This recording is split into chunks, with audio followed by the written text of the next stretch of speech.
ஃப்ரெண்ட்வுட்ஸ் நேயர்களுக்கு வணக்கம். இந்த முறை தேர்தல்ல 5 முனை போட்டியில 6 முனை போட்டி. எங்க சமுதாய மக்களை கேவலப்படுத்தி விட்டார் எடப்பாடி பழனிசாமி. இனி அவர் கூட ஒட்டு இல்ல உறவு இல்ல, அதிரடியா அந்த கூட்டணியில இருந்து நாங்க வெளியேறோம் அப்படின்னு சொல்லிட்டு அதிரடியை கிளப்பி இருக்கிறாரு ஒரு தலைவர். எந்த தலைவரு, எந்த கட்சி எடப்பாடி பழனிசாமி விலைக்கு வைத்தாரு, எந்த கட்சி மூலியமா 6 முனை போட்டி வருது அப்படின்றத ரொம்ப டீடைலா டமால் டிவில் பாலிடிக்ஸ்ல பார்க்கலாம் வாங்க. சென்னையில ப்ராப்பர்ட்டி வாங்கணுமா இல்ல ரெண்டுக்கு வேணுமா இல்ல ப்ராப்பர்ட்டியை சேல் பண்ணணுமா? கமர்ஷியலா ரெசிடென்ஷியல் கான்டாக்ட் akermit.com 9384915181.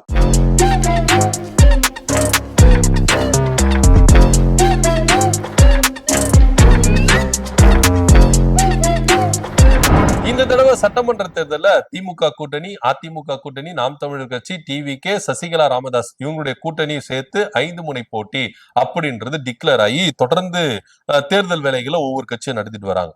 ஆனா இப்போ ஒருத்தர் அதிரடியை கிளப்பி இருக்கிறாரு. 5 முனை போட்டி இல்லங்க, 6 முனை போட்டி. நானும் களத்துல இறங்குறேன் அப்படின்னு சொல்லிட்டு சிங்களா தான் இறங்கும் அப்படின்ற ரேஞ்சுக்கு அவர் என்ன பண்ணிருக்காரு, அதிமுகவை கழட்டி விட்டுட்டு இனி அதிமுக கூட்டணிக்கும் எங்களுக்கும் சம்பந்தமே இல்ல, அவரு எங்களை கேவலப்படுத்தி விட்டார், அசிங்கப்படுத்தி விட்டார் அப்படின்னு சொல்லிட்டு அதிரடியை கிளப்பி இருக்கிறார் புதிய தமிழக கட்சி தலைவர் கிருஷ்ணசாமி அவர்கள். அதிமுக கூட கூட்டணி வச்சிருந்தார். கிட்டத்தட்ட 2019 இருந்து என்டிஏ கூட்டணியில இவரு பயணிச்சுட்டு வராரு. அதுக்கப்புறம் 2024 நாடாளுமன்ற தேர்தல்ல பாஜக கூட்டணியிலிருந்து எடப்பாடி பழனிசாமி விலகணும்னு எடப்பாடி பழனிசாமிக்கு ரொம்ப உறுதுணையா இருந்தாரு. குறிப்பா சொல்ல போனோம்னா தென்காசி தொகுதி நாடாளுமன்ற தொகுதியில அவர் என்ன பண்ணாரு, வேட்பாளரா களம் கண்டு தோத்தார் அப்படின்றதுல எந்தவித மாற்று கருத்தும் இல்லை. சோ அதுல இருந்து தொடர்ச்சியா அதிமுக கூட்டணிக்கு தன்னுடைய ஆதரவை அவர் என்ன பண்றாரு, கொடுத்துட்டு இருக்காரு. இந்த தேர்தலில் கூட 15 சீட் எங்களுக்கு வேணும், 15+1 ராஜ்யசபா சீட்டோட சேர்த்து 15+1 வேணும் அப்படின்னு சொல்லிட்டு ரொம்ப பேச்சுவார்த்தை நடத்தி நின்றாரு.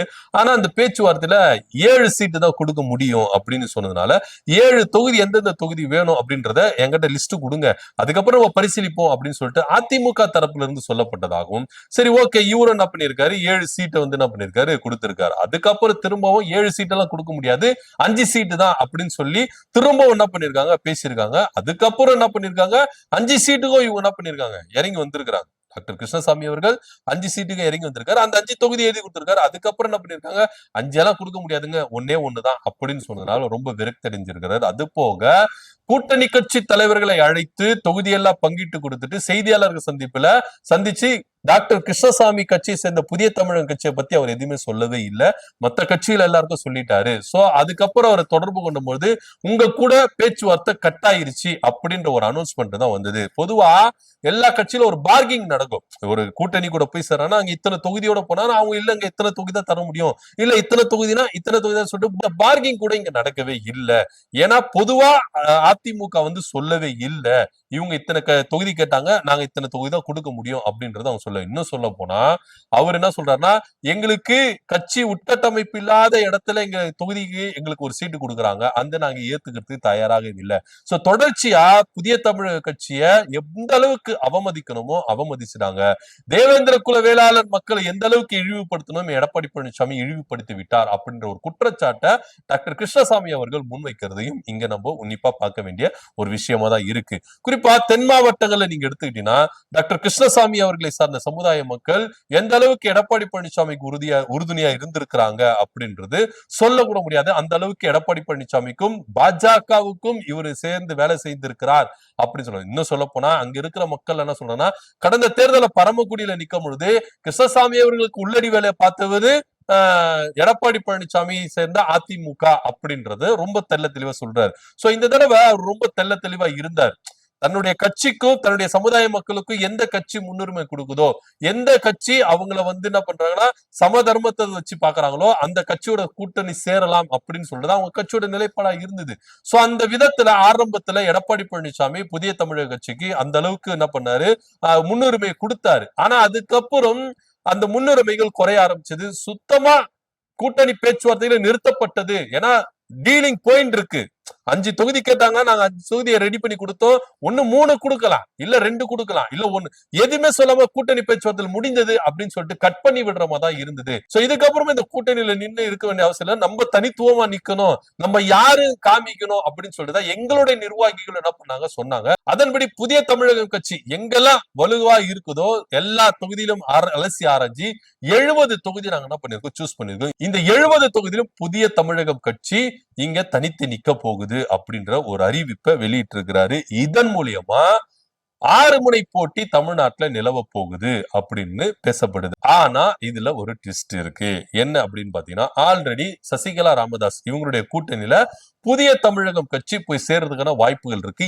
இதற்காக ராமதாஸ் தரப்புல இருந்தும் சசிகலா தரப்புல இருந்தும் பேச்சுவார்த்தைகள் நடக்கிறத இங்க நம்ம உன்னிப்பா கவனிக்க வேண்டிய ஒரு விஷயமா இருக்கு.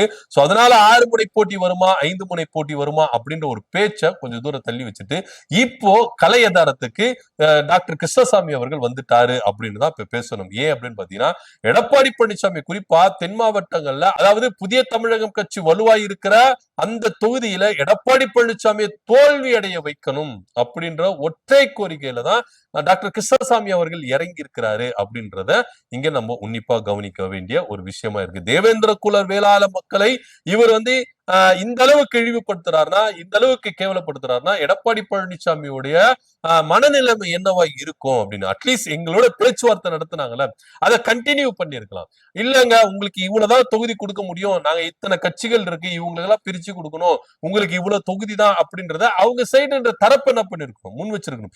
இதுதான் ஒவ்வொரு கூட்டணி கட்சிகளும் நடக்க வேண்டிய ஒரு நியாயமுள்ள ஒரு விதியா இருக்கு.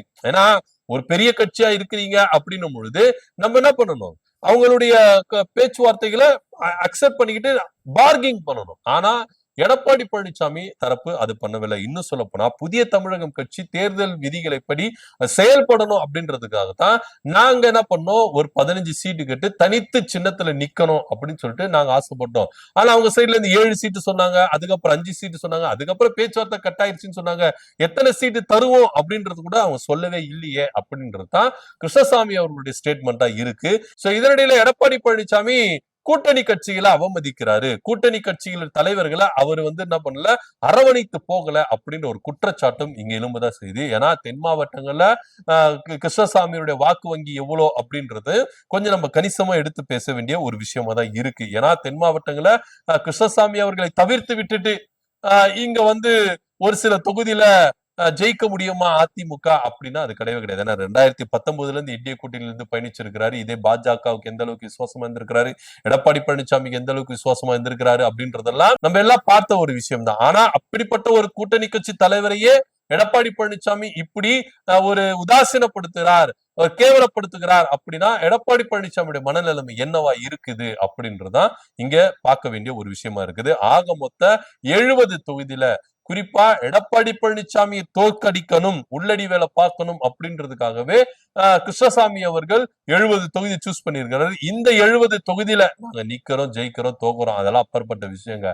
எடப்பாடி பழனிசாமிக்கு தகுந்த பாடத்தை புகட்டுவோம் அப்படின்னும் பேசப்பட்டிருக்கு. ஆனா அவரு தனித்து நிப்பாரா அப்படின்றது ஒரு பெரிய கேள்விக்குறியா இருக்கு. ஒருவேளை சசிகலா ராமதாஸ் கூட்டணியில கிருஷ்ணசாமி அவர்கள் போய் சேர்ந்தா முழுவதும் எடப்பாடி பழனிசாமிக்கு ஒரு பெரிய ஆப்பா மாறிடும் அப்படின்றதுதான் நிதர்சனமான இருக்கு. ஒருவேளை திமுக கூட்டணியில போய் சேர்ந்தா எடப்பாடி பழனிசாமிக்கு ஆப்பு அப்படின்றதுதான் இங்க நம்ம எடுத்துக்கொள்ள வேண்டிய ஒரு விஷயமா இருக்கு. சோ ஆக மொத்த இங்க பாத்தீங்கன்னா எடப்பாடி பழனிசாமி கொஞ்சம் வீக் ஆயிட்டு இருக்கிறாரு. என்னதான் கூட்டணி அமைச்சு நாங்க இத்தனை தொகுதியில நிக்கிறோம், கூட்டணி கட்சிகளா நாங்க இப்படி பண்ணிட்டோம் அப்படின்னு சொல்லிட்டு ஒரு பிம்பத்தை ஏற்படுத்தினாலும் உண்மையிலே எடப்பாடி பழனிசாமி கொஞ்சம் வீக்கா தான் இருக்கிறாரு அப்படின்னு தான் இப்போ தென் மாவட்டங்கள்ல கிருஷ்ணசாமி அவர்களை அவமதித்ததுனால, கூட்டணி பேச்சுவார்த்தை கட்டாயிருச்சு அப்படின்னு சொன்னதுனால அவரும் பொங்கி எழுந்திருக்கிறாரு. எடப்பாடி பழனிசாமிக்கு எதிராகவே, என்டிஏ கூட்டணிக்கு எதிராகவே இது எப்படி போக போகுது, சமரசம் பண்ண போறாங்களா அப்படி இப்படின்னு பார்த்திருக்கிற டைம்லயே நிறைய வேலைகள் நடந்திருக்கு அப்படின்னு தான் சொல்ல போனோம். ஆக மொத்த கிருஷ்ணசாமி அவர்கள் 70 தொகுதி சூஸ் பண்ணி வச்சிருக்கிறாரு தனித்து நிக்கிறதுக்கு. இதுல அவர் தனித்து நிக்க போறாரா இல்ல சசிகலா ராமதாஸ் அவர்கள் கூட்டணி வைக்க போறாரா அப்படின்றத பொறுத்து பார்க்கணும். இதை பத்தியோட கருத்து என்ன அப்படி கீழே கமெண்ட் பண்ணுங்க. நன்றி, வணக்கம்.